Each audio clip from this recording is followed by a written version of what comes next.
I'm Catherine Laing, and welcome to my studio.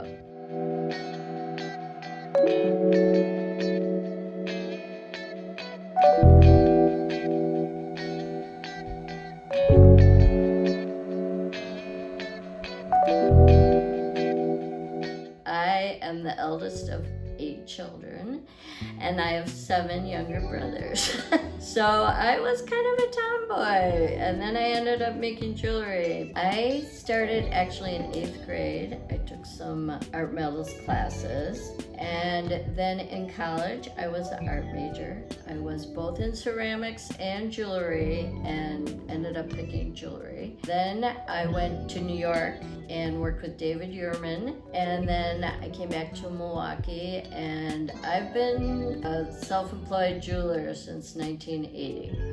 My process is to hand fabricate jewelry. It's a little different from casting. I start out with the metal. I file, I solder, I bend, I polish, and I like to use both sterling silver and 14 karat gold. The gold I use yellow, white, rose. They're totally different when you're working with them, but I also work with them together sometimes. My favorite stones are cabochons, so that would be like an opal or a turquoise because it's rounded on the top, flat on the bottom.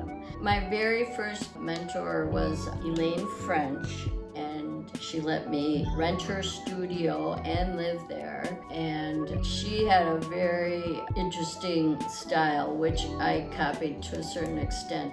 And it's pounding out a round wire so that it's got a flat paddle.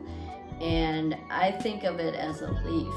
And then I know how to take any scrap of silver or gold, heat it up, and it balls into a little ball and starts spinning. And so you'll see that I use these leaves and balls, and that's my big influence, and it was due to Elaine.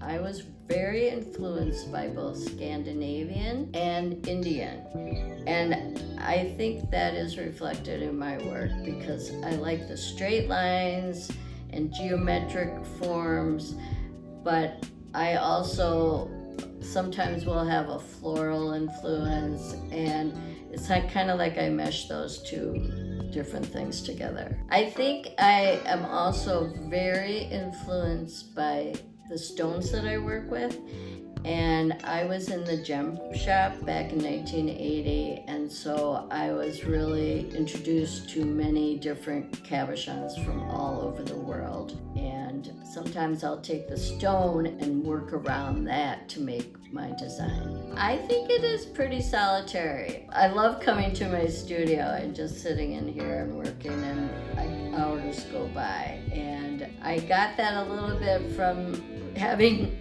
so much noise and confusion in my life with all those boys running around. So I think, I would just go up to my room and read. So now I just come to my studio and create. My proudest work is a pin that involved about 8 different stones.